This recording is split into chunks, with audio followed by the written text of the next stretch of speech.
Selamat pagi saudara-saudara yang dikasih Kristus. Jumpa lagi dalam renungan pada pagi hari ini. Namun sebelumnya kita bersatu di dalam doa. Damai sejahtera Allah yang melampaui segala akal, itulah memelihara hati dan pikiran saudara-saudara dalam Yesus Kristus Tuhan kita. Amin. Firman Tuhan pada pagi hari ini tertulis di dalam Lukas 13 ayat 17. Ketika Yesus mengatakan semuanya itu, semua orang bersukacita atas semua mujizat yang diperbuatnya. Demikian firman Tuhan. Saudara-saudara yang terkasih, Lukas 13 ayat 17, kita melihat bagaimana Yesus mengakhiri ajarannya dengan tindakan mujizat yang membangkitkan sukacita di antara orang-orang yang menyaksikannya. Tindakan-tindakan Tuhan Yesus bukan hanya menunjukkan kuasanya, tetapi juga membawa dampak yang mendalam dalam kehidupan umatnya. Apa yang dapat kita pelajari dari peristiwa ini? Yang pertama, keajaiban Yesus meneguhkan iman kita.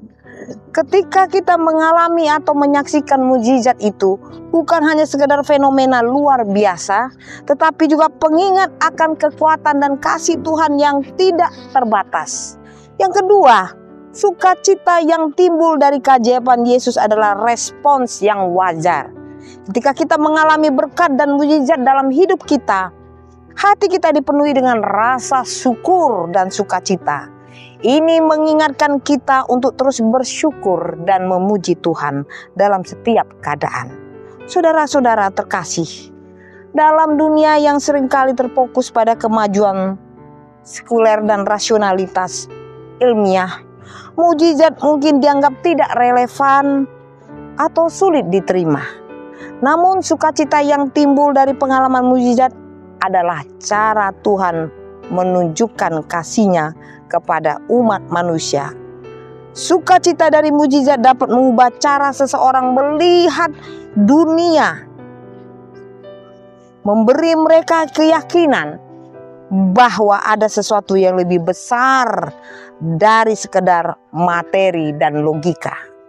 Menerima mujizat dan sukacita yang menyertainya dapat membawa hidup yang lebih penuh dan berarti.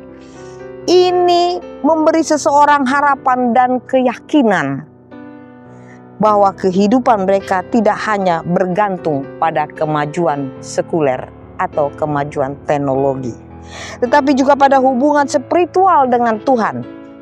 Saudara-saudara, akhirnya mari kita selalu membuka hati kita untuk mujizat dan keajaiban yang Tuhan lakukan dalam hidup kita. Jangan biarkan keajaiban itu berlalu tanpa kita syukuri, dan sambutlah dengan penuh sukacita. Selamat beraktivitas. Tuhan Yesus memberkati. Amin.